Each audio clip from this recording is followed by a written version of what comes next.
धन्यवाद। धन्यवाद। श्री राजीव प्रताप रूडी जी।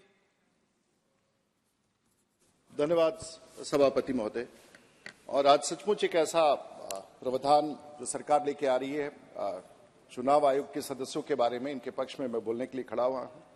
और बहुत सारे परिवर्तन और इतनी बड़ी सोच की एक संवैधानिक संस्था जिसका हम सब कदर करते हैं, और सदन में आप जिस कुर्सी पर बैठे हैं उस प्रक्रिया से चल करके आप यहां आते हैं, उसी प्रक्रिया से चुनाव जीत करके हम यहां आते हैं और देश की सरकार बनती है। मैं समझता हूं कि देश के प्रधानमंत्री ने फिर से एक ऐसे संस्था को, जिस पर समय समय पर प्रतिपक्ष ये आरोप लगाता भी है और कई बार ऐसी परिस्थितियां उत्पन्न होती हैं, उस संवैधानिक पद को हम लोगों ने गरिमा देने का और सुप्रीम कोर्ट के जजेस के साथ इक्वेट करने का, उसके अपॉइंटमेंट के बारे में, उसके कंडीशन ऑफ सर्विसेज के बारे में, ट्रांजैक्शंस के बारे में।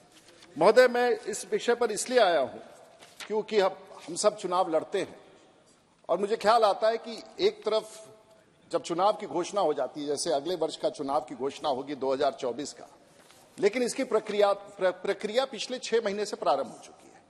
जब हम लोग वोटर्स को जोड़ने की प्रक्रिया प्रारंभ करते हैं, जब वोटर्स के पब्लिकेशन आ जाता है, वोटर लिस्ट आ जाता है, फिर बूथ पर हम, और देखिए महोदय, एक ऐसा व्यक्ति, एक रिटर्निंग ऑफिसर राज्य में बैठ करके अंतिम गरीब का तय करता है कि 2 किलोमीटर से अधिक उसके बूथ की दूरी नहीं होनी चाहिए।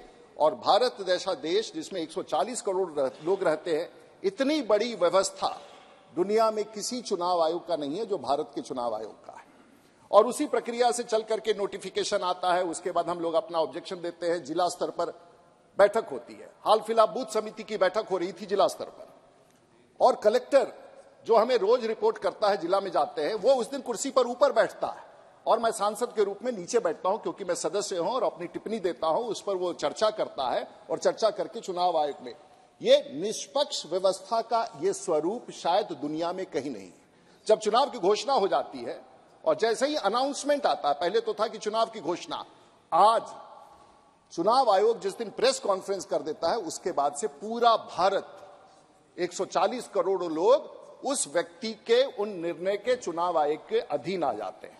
और उसके बाद का हर राजनेता, हर सरकारी कर्मचारी, भारत में एक ऐसी संस्था होती है जो पूरे भारत के कर्मचारियों को, भारत के इलेक्टोरेट को, भारत के मैंडेट को पूरा का पूरा नियंत्रण कर लेता है।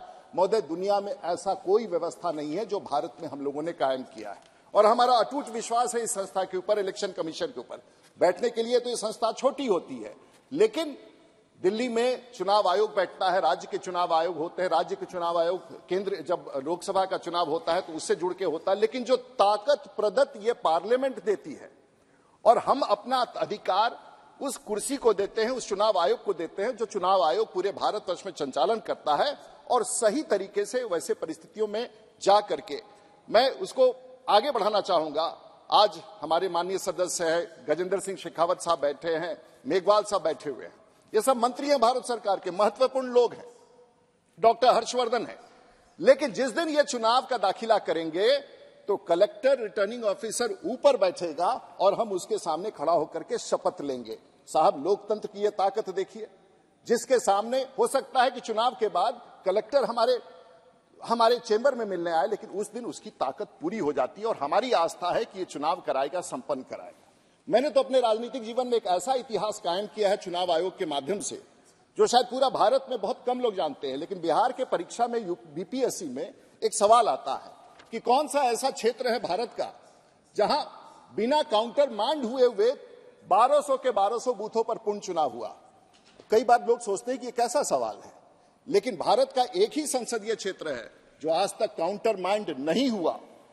जब काउंटर माइंड के बिना 2004 के चुनाव में, जब मैं उस समय, लालू प्रसाद जी जो अब उस समय थे, मैं चुनाव लड़ रहा था, चुनाव काउंटर माइंड नहीं हुआ और 1243 बूथों पर फिर से रिपोल हुआ। दुनिया के इतिहास में, भारत के इतिहास में ऐसा निर्णय कभी नहीं हुआ।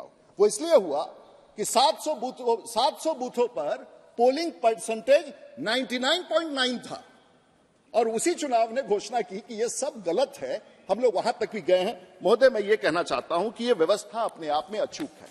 अगर सुप्रीम कोर्ट, जिसको हम लोग मानते हैं संविधान का दर्जा है, जुडिशरी, लेजिस्लेचर, एग्जीक्यूटिव, और उसमें एक संस्था चौथा स्तंभ है, चौथा स्तंभ प्रेस को कहते हैं, तो पांचवा हमारा मुख्य स्तंभ है चुनाव आयोग। और मैं समझता हूं कि चुनाव आयोग के सदस्य छोटा सा कार्यालय है महोदय, दिल्ली के छोटे से कार्यालय से पूरे भारत में जो ताकत संविधान के माध्यम से, इस सदन के माध्यम से वो अधिकार हम प्रदत्त करते हैं कि इस अगले 3 माह फरवरी, मार्च, अप्रैल, जब तक अधिसूचना जारी नहीं हो जाता है, पूरा भारत का प्रशासनिक व्यवस्था और पूरे भारत का चुनावी व्यवस्था एक संस्था में केंद्रित है, जो शायद दुनिया में ऐसी व्यवस्था पूरे दुनिया में कहीं नहीं होगा।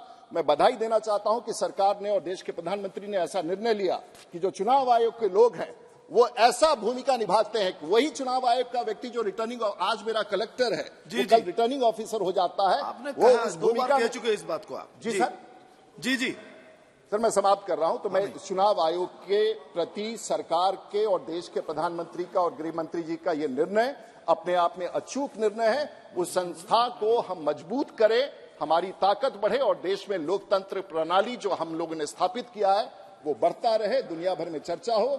मैं सरकार को इस निर्णय के लिए और मेघवाल साहब को इस बिल को प्रेषित करने के लिए सदन की तरफ से बहुत बहुत बधाई देता हूं और धन्यवाद देता हूं। माननीय मंत्री जी।